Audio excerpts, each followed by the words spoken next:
বাংলাদেশের ইতিহাস, বাংলাদেশ পূর্ব ইতিহাস আমরা জানি 1952 সাল থেকে পরবর্তীতে 1968, 1969 সালে, তার পরবর্তীতে 89, 90 সালে আমরা দেখেছি ছাত্ররা বাংলাদেশকে মুক্তির পথে কীভাবে জীবন দিয়ে রক্ত দিয়ে নিয়ে গিয়েছে।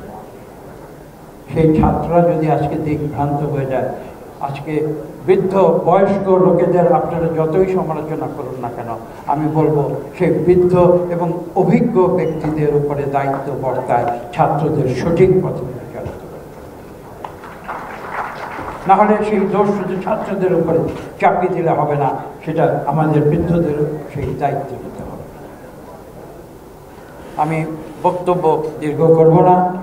সর্বশেষ একটি বিষয় আছে, আমি রাজনীতির কথা বললাম, আমি প্রথমে তারুণ্যের কথা বলেছি, রাজনীতির কথা এখন বলেছি। সর্বশেষ যে বিষয়টি অর্থনৈতিক, সেই বিষয়টি নিয়ে আমি খুব সংক্ষেপে একটু কথা বলতে চাই। এখানে যে শিরোনামে যে ফ্রেজটি ব্যবহৃত হয়েছে অর্থনৈতিক মুক্তি, আমাকে দুঃখের সঙ্গে কিন্তু বলতে হচ্ছে আমরা যত অর্থনৈতিক মুক্তির কথা মুখে বলেছি, বাস্তবে কিন্তু আমরা তৈরি করেছি অর্থনৈতিক শৃঙ্খলা। কেন বলছি এই কথা? দেখুন বিগত 15 বছর কি হয়েছে, একটা অলিগার্কি সৃষ্টি হয়েছিল। তারা কাদের অর্থনৈতিক মুক্তি দিয়েছিল? যাদের অঢেল সম্পদ রয়েছে, সম্পদের হাজার হাজার কোটি টাকার সম্পদ রয়েছে, যে সম্পদের কোনো সীমা নেই, তারা তাদের অর্থনৈতিক মুক্তি দিয়েছিল। গ্রামে যে মানুষটি ফসলের ক্ষেতে হাড় ভাঙা পরিশ্রম করে সকাল থেকে সন্ধ্যা পর্যন্ত, যে মাথায় যে মুঠে মাথায় বোঝা নিয়ে আমাদের অর্থনীতির যে চাকা, সেই চাকাকে যারা শক্তিশালী করে, তাদের অর্থনৈতিক মুক্তিকে আমরা করেছি। আমার কাছে সেই প্রশ্ন করতে হবে, আমাদের প্রত্যেককে সেই প্রশ্ন। কিছু মনে করবেন না, আমি একটু আরেকটি অপ্রিয় কথা বলি। আজকে এই কক্ষে হাজারের উপরে আপনারা রয়েছেন, সত্যি কথা বলুন, এদের মধ্যে সুপার রিচ কারা?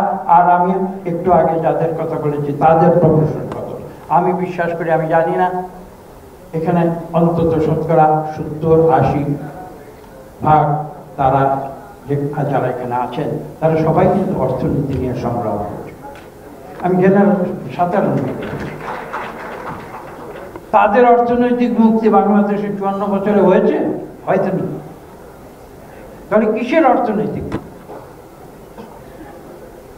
আমি একদিন বলেছিলাম আমাদের স্থানীয় জেলা প্রশাসনকে, দেখুন সরকারের যে ভূমিকা, সেই সরকারের ভূমিকা কিন্তু ধনিক শ্রেণীর জন্য কোনো প্রয়োজন নেই। বাংলাদেশের ধনিক শ্রেণী জানে কিভাবে জীবনযাপন করতে হয়, কি করতে হয়, কি না করতে হয়। আপনারা স্থানীয় পর্যায়ে প্রশাসনে আছেন, বাংলাদেশের যে দরিদ্র জনগোষ্ঠী শতকরা প্রায় 80%, আমি হয়তো পার্সেন্টেজ একটু বাড়িয়ে বলছি, এখন একটু হয়তো আর একটু কম হতে পারে, তাদের সেবা করার দায়িত্বটা আপনারা প্রশাসকেরা গ্রহণ করুন।